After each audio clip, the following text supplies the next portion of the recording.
Welcome to 24/7 English. Don't forget to like and subscribe. My office had given me a 1-month holiday, and I was returning to my hometown to visit my mother.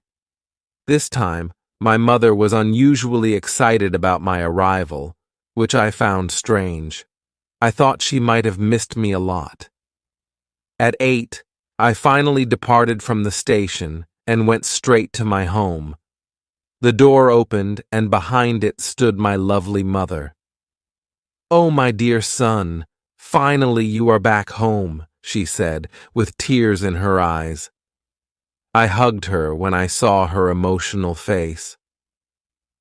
We went to the living room, and I sat on the sofa. I was tired from my long journey. "Mom, please bring me a glass of water," I said. But she didn't bring it. Instead, she sat beside me and gave me a weird smile. "Your water's coming," she said, still smiling. Then a beautiful young lady, around 22 years old, entered the room. She brought the glass of water and gave it to me. She seemed quite nervous and shy, and I could feel that she was uncomfortable. I took the glass and said, "Thank you." My mother's eyes shone when she saw her, and then she said, "So, Peter, meet Lucy, our new house helper." "Oh, okay. Welcome, Lucy," I said to her, smiling. "Thank you, sir," she replied. Suddenly my mother screamed, "Oh, no, no, no! Don't call him sir. He has a nice name, Peter. Just call him Peter, and I will be very happy." "Yes, please, call me Peter," I said again, smiling. Then we went to the dining table and had our dinner. Lucy went to the kitchen for some work, and my mother whispered to me, "Lucy is going to stay with us. Poor girl lost her parents last week, and there was no one to look after her. The poor child didn't even have a house to live in because they were living on rent. So I decided to help her in my own way. I was already looking for a maid." "Oh, my dear mother, you did the best, but you know her well, right? You know how youngsters are nowadays, and having a complete stranger in our house." "No, she is not a stranger. I know her family well," said my mother. After our conversation ended, I went to bed. The next morning, I got dressed and went to the breakfast table. Lucy and my mom had prepared my favorite breakfast. My mother sat down with me, but Lucy stood nearby looking shy. "Come, Lucy, let's have breakfast together," said my mother. "Yes, join us, Lucy," I added. She sat down beside me, and for the first time I looked at her closely. She had blue eyes, just like mine. I felt a bond with her. I was thinking about going to the market to buy some clothes for Lucy, but you know, Peter, I am really tired today. "Can you go with Lucy?" my mother asked. "Yes, I can go with Lucy," I said hesitantly. "Oh, lovely. You both can spend some time with each other," my mother replied happily. I didn't understand why my mother wanted me to spend time with Lucy. I suspected her intentions. We headed to the market. Lucy bought some dresses, and I even helped her select a few. I noticed that we had a lot of similarities. Later, we went to a coffee shop and talked a lot. She told me about her life, and I told her about mine. I felt really happy talking to her. At around 6 p.m., we returned home. I thought my mother would be angry that we spent so much time together, but instead, she was very happy. She even suggested that I take Lucy to the park the next day. I was surprised. There was definitely something on my mother's mind. Before dinner, I talked to my mother. "Mom, can you please explain what you want? I have noticed you've been acting weird these days. Why do you want me to spend time with Lucy? What is going on in your mind?" I asked.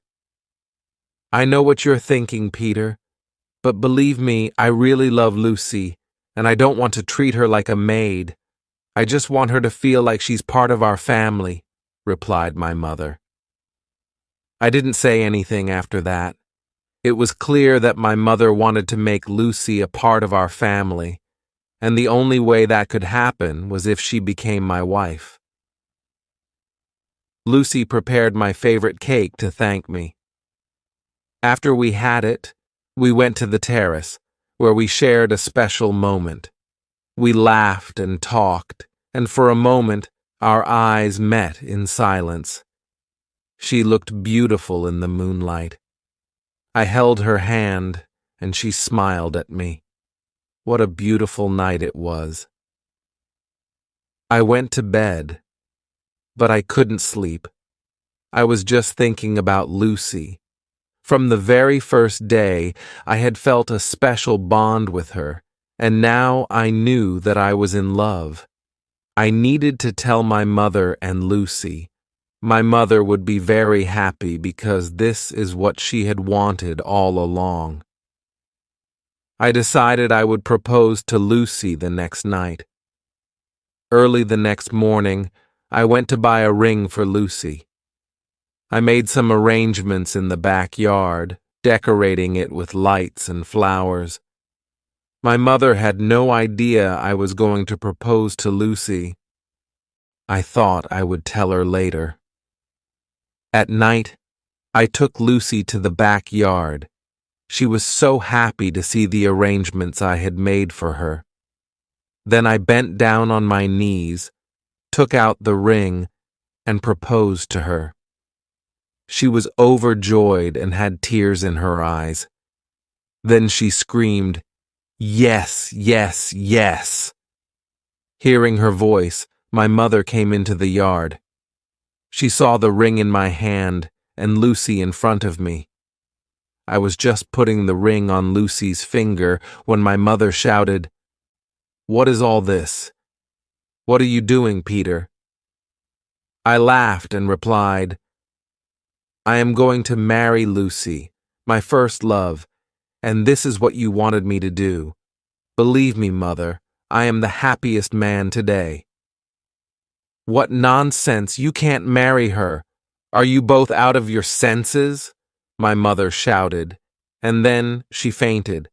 I couldn't understand anything. Lucy and I were totally shocked. I called the doctor immediately.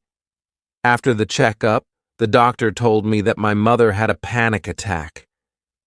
He suggested that I should not give her any kind of stress. When my mother regained consciousness, I went into her room. Lucy was very afraid, so she didn't come with me. "Mom, are you feeling better now?" I asked. "Yes, my son," she replied. Then I asked her why she had reacted that way. She was the one who wanted me and Lucy to get closer, and now her reaction was very strange. "Look, Peter, I know that I asked you to be with Lucy, but I never wanted you to marry her, and I will never give you permission for that. Forget all your feelings for Lucy," said my mother. "No, not at all. I love Lucy with all my heart. She is my first love, and she loves me too. You also liked her so much, so why are you against this? Please, Mom, understand me," I said. She didn't reply and closed her eyes to sleep. The next day, when I returned from the market, I saw some guests in the house. A young, pretty woman and an older lady were sitting with my mother. I greeted them and sat beside my mother. Then my mother said to me, "Look, this is my friend's daughter, Alex. Isn't she beautiful? I have selected her to be my daughter-in-law." "What?" I shouted. "No, this can't happen. Then I turned toward the ladies and asked them to leave the house immediately. My mother was very angry at me for disrespecting the guests.